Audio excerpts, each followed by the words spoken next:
तो आज हम एक ऐसी कहानी में उतरने वाले हैं जो 300 साल से भी ज्यादा लंबी है। इसमें 5 अलग-अलग राजवंश हैं और एक ऐसा साम्राज्य है जिसने हिंदुस्तान का नक्शा ही हमेशा हमेशा के लिए बदल दिया। जी हाँ, ये कहानी है दिल्ली सल्तनत की। चलिए देखते हैं कि ये साम्राज्य कैसे बना और फिर कैसे बिखर गया। लेकिन सबसे बड़ा सवाल तो यही है ना, कि आखिर ये हुआ कैसे? बाहर से आई ताकतों ने 300 से ज्यादा सालों तक भारत पर राज कैसे कर लिया? चलिए आज इसी सवाल के जवाब को परत दर परत खोलते हैं।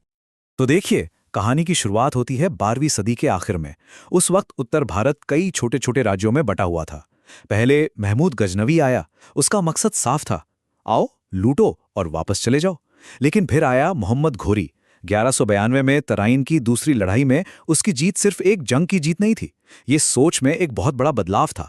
अब मकसद सिर्फ लूटना नहीं, बल्कि यहीं बसकर यहीं पर राज करना था। और यहीं से समझिए हमारी कहानी का पहला अध्याय शुरू होता है। घोरी की वो जीत कोई मामूली घटना नहीं थी, ये एक बिल्कुल नई चीज की शुरुआत थी। भारत में एक परमानेंट तुर्की शासन की नींव रखी जा रही थी। और जानते हैं इस नए शासन की कमान किसने संभाली? घोरी के ही एक पुराने गुलाम कुतुबुद्दीन ऐबक ने। सोचिए जरा, एक गुलाम से सीधे सुल्तान। लेकिन देखिए, गद्दी पर बैठ जाना एक बात थी, और इतने बड़े अनजाने इलाके पर अपनी पकड़ बनाए रखना वो बिल्कुल दूसरी बात।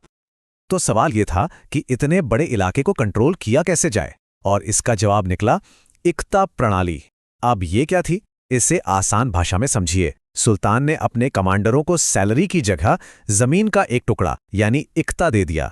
लेकिन इसमें एक बहुत बड़ी शर्त थी, ये जमीन तुम्हारी नहीं है और ना ही तुम्हारे बाद तुम्हारे बच्चों की होगी। इससे हुआ ये कि कमांडरों की वफादारी हमेशा सुल्तान से बनी रही, जमीन से नहीं। और यही वो मास्टर स्ट्रोक था जिसने एक बाहरी शासक को भारत पर अपनी पकड़ मजबूत करने में मदद की। तो चलिए अब कहानी में आगे बढ़ते हैं और देखते हैं कि ये सल्तनत अपने चरम पर, अपने शिखर पर कैसे पहुंची। ये दौर था अलाउद्दीन खिलजी का, एक ऐसा सुल्तान जो अपनी जबरदस्त सैन्य ताकत और ऐसे सख्त फैसलों के लिए जाना जाता था जिनके बारे में सुनकर आज भी लोग हैरान रह जाते हैं। उस जमाने के इतिहासकार उसके बारे में लिखते हैं कि उसने फिरौन से भी ज्यादा बेगुनाहों का खून बहाया। पर सवाल यह है कि आखिर क्यों? वजह थी मंगोलों का खतरा। उनसे लड़ने के लिए अलाउद्दीन को एक बहुत बड़ी विशाल सेना चाहिए थी, और उस सेना को बनाए रखने के लिए वो किसी भी हद तक जाने को तैयार था। अब इस स्लाइड में जो सबसे दिलचस्प बात है वो ये है कि खलजी के ये सारे सुधार एक दूसरे से जुड़े हुए थे। सोचिए, एक बड़ी सेना रखनी है तो खर्च कम करना होगा। उसके लिए उसने बाजार की हर चीज का दाम फिक्स कर दिया।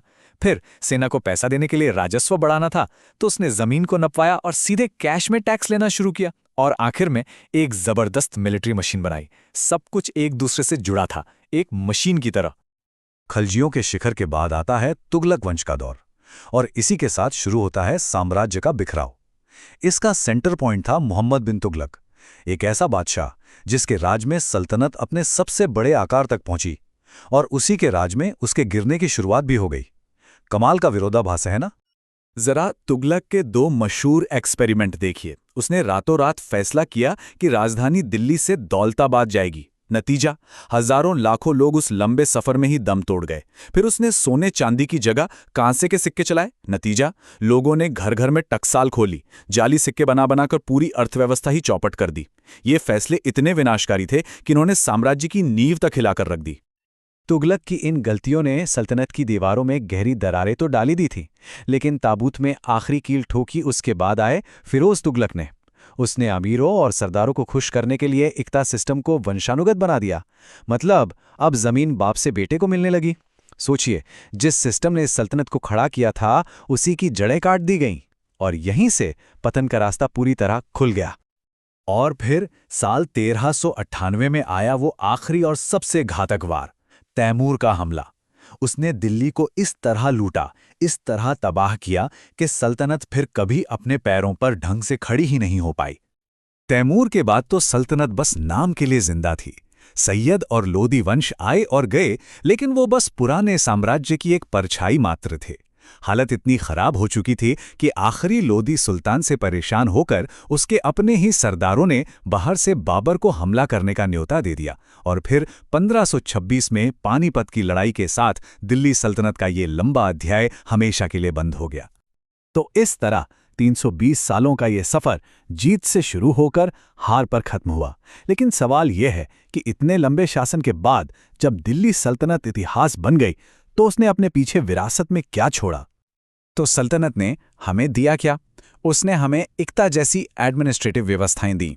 उसने कला और आर्किटेक्चर में एक नया इंडो इस्लामिक स्टाइल शुरू किया, जिसके निशान आज भी कुतुब मीनार जैसी इमारतों में दिखते हैं।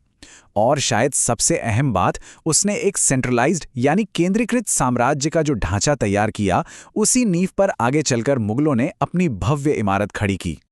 तो आखिर में ये एक सवाल हमारे लिए रह जाता है, क्या दिल्ली सल्तनत का गिरना तय था? क्या ये वक्त के साथ होने वाला एक नेचुरल पतन था, या फिर ये सिर्फ कुछ ताकतवर लोगों के चंद गलत फैसलों का नतीजा था, जैसे मोहम्मद बिन तुगलक के वो विनाशकारी प्रयोग? इतिहास में अगर और मगर की गुंजाइश तो हमेशा रहती है। सोचने वाली बात है, नहीं?